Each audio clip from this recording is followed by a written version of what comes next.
Yes,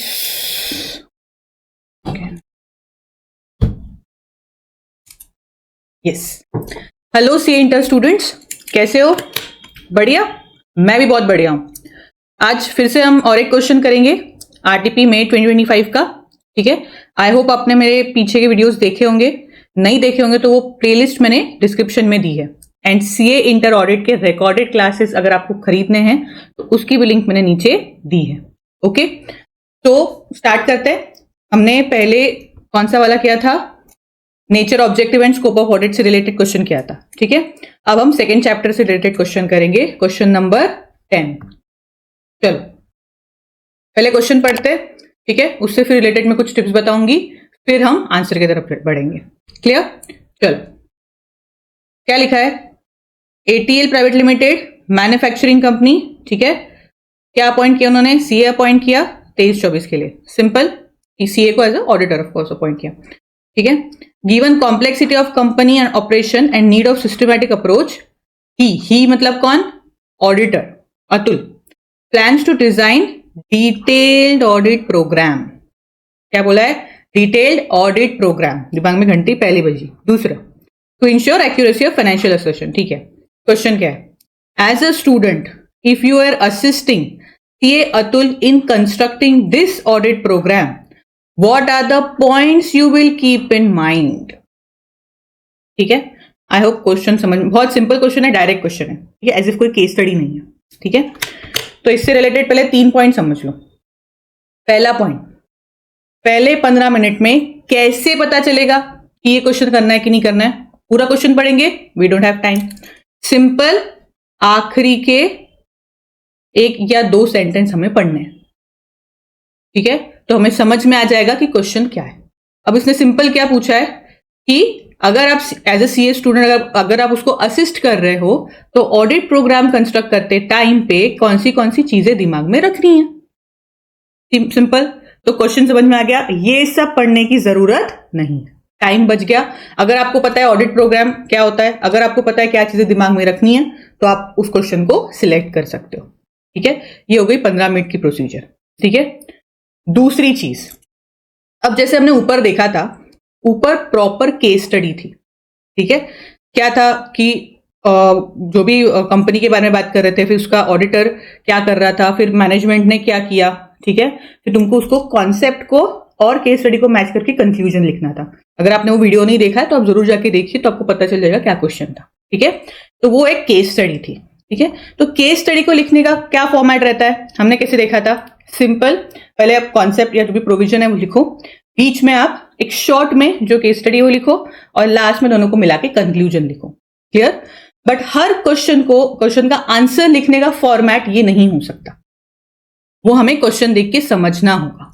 यहां उसने simply क्या पूछा है? पॉइंट्स पूछे हैं। सिंपली क्या पूछे? पॉइंट्स। तो यहां पे हमें पहले कॉन्सेप्ट, फिर केस स्टडी, फिर कंक्लूजन, ऐसा फॉर्मेट नहीं लिखना है। यहां सिंपल हमें हेडिंग देना है कि these should be the points that you should kept in mind while constructing audit program, और पॉइंट वाइज आंसर लिखना स्टार्ट करना है। ठीक है, तो ये हो गया फॉर्मेट से रिलेटेड बातें। तुम्हें क्वेश्चन देख के फॉर्मेट डिसाइड करना है, हर एक जगह एक जैसा नहीं चिपना है। ठीक है, दूसरी बात। अब तीसरी बात, सबसे ज्यादा कंफ्यूजन क्या होता है ऑडिट में कि सब कुछ सेम नजर आता है। प्लानिंग से पहले क्या सोचना है, ऑडिट प्रोग्राम से पहले क्या सोचना है।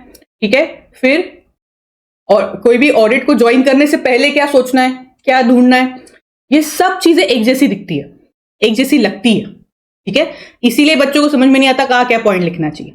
तो इसका मेन सॉल्यूशन क्या है कि जब भी पढ़ाई करो, एक तो पॉइंट वाइज कोशिश करो पढ़ाई करने की। ठीक है, इसे मैंने अपने नोट्स में बनाया, देखो मैंने ऑलमोस्ट चीजें पॉइंट वाइज ही बनाई हैं। जैसे मैंने ये भी चीज है, सारी चीजें मोस्टली मैंने पॉइंट वाइज ही बनाई है। क्यों पॉइंट वाइज बनाई है?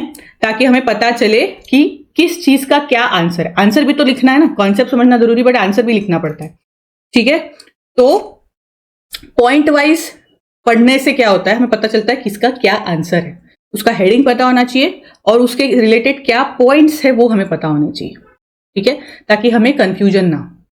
हमें पता होना चाहिए कि ये प्लानिंग के पहले सोचना पड़ता है, ये ऑडिट प्रोग्राम। देखो जो चौथा चैप्टर वगैरह है ना जिसमें सिर्फ ऐसे है, तो उसमें डायरेक्ट चीजें बताई गई है सिंपल, कि एज इफ ये कंडीशन है, अगर ये ऐसा हुआ तो ऑडिटर को क्या करना है, ऐसा हुआ तो ऑडिटर को क्या करना है, मैनेजमेंट को बताना है या डिस्क्लेमर ऑफ ओपिनियन देना है, क्या करना है, तो वो सिर्फ कंडीशन और ऐसा करना है, ऐसे रहते हैं। पर ये जो चैप्टर्स है, पहला, दूसरा, तीसरा, ठीक है, इसमें जहां पे बहुत ज्यादा एक प्रॉपर ऐसे नहीं है, एक थ्योरी है, उसमें प्रोसीजरल चलता है, ठीक है, स्टेप्स चलती है कि इसके बाद क्या होता है, उसके बाद क्या होता है, ठीक है, तो स्टेप वाइज तुम्हें समझना पड़ता है। क्लियर? और इसीलिए क्योंकि एक जैसा नजर आता है, तुम्हें क्लियरली वो पॉइंट्स अलग अलग हेडिंग के साथ समझने पड़ेंगे व्हाइल यू आर स्टडिंग। तो इस तरह से ऑडिट पढ़ा जाता है, ना कि प्लेन टेक्स्ट की तरह। तो अगर प्लेन टेक्स्ट की तरह पढ़ोगे तुम्हें सब सेम नजर आएगा, ठीक है। अब इसका आंसर क्या है?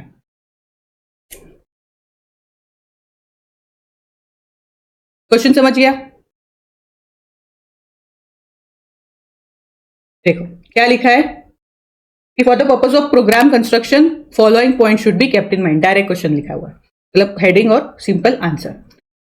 अब इसको हम समझेंगे कैसे? देखो, जब भी पढ़ाई करो ना, थोड़ा जो चीज अपने को ऑलरेडी नोन है उससे तुम्हें उसको रिजेंबल करना पड़ता है। जैसे इसने क्या बोला, सबसे पहले तो ऑडिट प्रोग्राम क्या होता है वो तुम्हें पता होना चाहिए। ऑडिट प्रोग्राम क्या होता है? वेरिफिकेशन प्रोसीजर, जो एक्चुअली काम करना है इसको, एम्प्लॉयज को नहीं, एंगेजमेंट टीम को, ठीक है, जो एक्चुअल काम करना है उसका मतलब होता है ऑडिट प्रोग्राम, सारी प्रोसीजर्स का, ठीक है। क्यों करते हैं ऑडिट प्रोग्राम? एविडेंसेस जमा करने के लिए। ये दो चीजें हमें क्लियर होनी चाहिए। डेफिनेशन लिखना लिख सकते हो, ठीक है, अकॉर्डिंग टू जितने मार्क्स का है वो, अदरवाइज डायरेक्ट क्वेश्चन में लिख सकते हो, ठीक है। दूसरी चीज, ऑडिट प्रोग्राम क्या है समझ गया, ठीक है। अब उसको चालू करने से पहले, एक्चुअल प्रोसीजर चालू करने से पहले, अब इसको हम किसके साथ रिजेंबल कर सकते हैं? अपनी पढ़ाई के साथ रिजेंबल कर लो। कि पढ़ाई स्टार्ट करने से पहले हम, जैसे प्रोसीजर होती है, प्रोसीजर में क्या होता है जनरली, क्या गड़बड़ होती है कि हम बहुत ज्यादा अंदर तक घुस जाते हैं। उसी तरह पढ़ाई में भी कभी कभी हम बहुत अंदर तक घुस जाते हैं। इन डेप्थ का मतलब कुछ ज्यादा ही सीरियसली ले लेते हैं हम, ठीक है। जैसे टैक्स हो गई, टैक्स की प्रोविजन क्यों आई, ठीक है, उसके पीछे का क्या लॉजिक था, फिर वो कब आई, फिर उसके पहले क्या स्कैम हुआ था, फिर वो स्कैम कैसे हुआ था, फिर वो स्कैम करने वाले लोग कौन थे, अरे अरे अरे अरे, बस कहीं तो स्टॉप लगाना पड़ेगा ना। ऐसे तो हम घुसते ही जाएंगे, मतलब 4 साल भी मिलेंगे तो भी टैक्स खत्म नहीं होगा, बाकी के सब्जेक्ट भी पढ़ने। हमें क्या करना है, सिंपल कॉन्सेप्ट क्या है, ठीक है, क्यों आया था उतना समझ लिया, उसके इम्प्लीकेशंस क्या है, क्या फर्क पड़ा, कैसे क्वेश्चन सॉल्व करना, बस दैट्स इट। उसी तरह ऑडिट में भी प्रोसीजर करने से पहले, कोई भी वेरिफिकेशन करना है, सपोज कोई हमें डॉक्यूमेंट चेक करना है या कोई बिल चेक करना है, 2-4 चीजें उसमें चेक किया, हो गया, वो ऑथेंटिक है या नहीं, ठीक है, वो सही है या नहीं, ये सब इतना इन डिटेल में आने की कोई जरूरत नहीं है, ठीक है। तो उसके लिए हमें पहले स्कोप पता होना चाहिए कि हमारा दायरा हमारा एरिया क्या है बेसिकली, ठीक है, तो उसके अंदर रहना है हमें, ठीक है। दूसरा उसने क्या बोला, अब जरूरी नहीं, अब इसमें देखो जैसे 7 पॉइंट है, जरूरी नहीं है तुम 7 पॉइंट करो, उसमें तुम्हें जो भी 4 पॉइंट समझ में आ रहे हैं, सिंपल सिंपल। अब जैसे ये देखो, ये दूसरे वाला पॉइंट क्या लिखा है, determine evidence reasonably available and identify best evidence. Exam में क्या, मतलब पढ़ाई करते हो हम क्या देखते हैं, बेस्ट प्रोसीजर क्या है या बेस्ट तरीका क्या है पढ़ाई करने का, ठीक है। यहां हम ऑडिट प्रोग्राम क्यों कर रहे हैं, ताकि एविडेंसेस जमा कर सके। तो कोई भी चीज का मतलब क्या होता है यहाँ पे, असर्शन। ये सब वर्ड्स तुम्हें पता होने चाहिए, आई होप, ठीक है। तो कोई भी असर्शन मतलब कैसे कट ऑफ हो गया, राइट्स एंड ऑब्लिगेशन हो गए, ठीक है। तो कोई भी असर्शन, कोई भी चीज कंफर्म करने के लिए बेस्ट चीज क्या हो सकती है।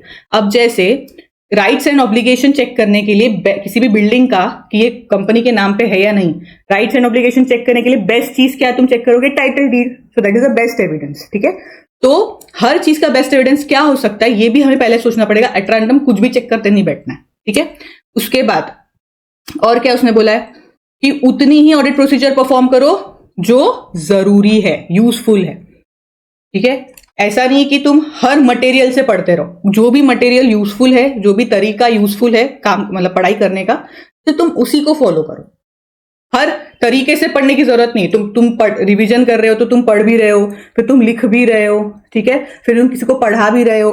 हर 3-4 तरीके से इंसान याद रखता है ना चीजें, तो हर प्रोसीजर फॉलो करने की जरूरत नहीं है। तो तुम्हारे लिए यूजफुल है, तुम्हें वही फॉलो करनी है। उसी तरह ऑडिट प्रोग्राम करते टाइम पे भी तुम्हें वो प्रोसीजर सिलेक्ट करनी है जो यूजफुल है, ठीक है।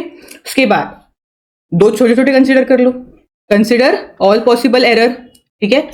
अब जैसे फॉर एग्जांपल तुम कोई बिल चेक कर रहे हो, उसमें क्या गलतियां हो सकती है, अमाउंट गलत हो सकता है, ठीक है, पार्टी का नाम गलत हो सकता है, या फिर पार्टी जो भी तुम्हारा सेलर, जो भी तुम्हारा कंपनी जिसका तुम ऑडिट कर रहे हो उसका नाम गलत हो सकता है, ठीक है।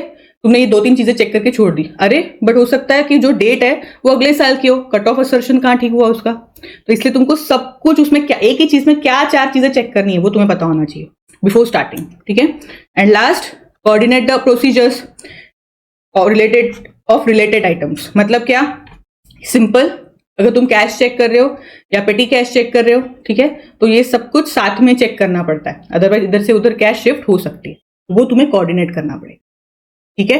तो इस तरह से क्वेश्चंस को समझ के उसका एग्जाम्पल थोड़ा सा सेट करके हमें ये देखना है कि ये चीज हम कैसे याद कर सकते हैं, है ना। सो ऑलरेडी जो चीज हमारे दिमाग में फीडेड है उसको थोड़ा सा मैच एक दूसरे से करके हम उसको याद कर सकते हैं कि पढ़ाई चालू करने से पहले हम क्या सोचेंगे। उसी तरह ऑडिट प्रोग्राम जो एक्चुअल काम है वो स्टार्ट करने से पहले हम क्या सोचेंगे, ठीक है। तो अपने मोटा मोटा जब आप पढ़ाई करोगे तो अपने ये हेडिंग्स को इसे स्कोप के अंदर रहो, ठीक है। बेस्ट एविडेंस जमा करो, फिर यूजफुल प्रोसीजर्स जमा करो, मतलब यूजफुल प्रोसीजर्स को ही अप्लाई करो, सारी एरर्स को कंसिडर करो और प्रोसीजर्स को कोऑर्डिनेट करो। तो पॉइंट बना के उसके ऊपर लिख दिया और उसको तुमने लर्न कर लिया, ठीक है। तो इस तरह से थोड़ा दिमाग लगा के ऑडिट पढ़ो तो ऑडिट सिंपल आप कर सकते। क्लियर, क्वेश्चन खत्म। तो आई होप आपको ये समझ में आया होगा। समझ में आया है तो डू सब्सक्राइब माई चैनल अगर आप मेरे चैनल पे नए हो। आपको मैं अगर पढ़ाने का तरीका समझ में आ रहा है तो do like this video and इस वीडियो को अपने दोस्तों में शेयर जरूर करना, ठीक है। And if you want to join us तो आप टेलीग्राम पे ज्वाइन कर सकते हो। तो thank you so much for watching.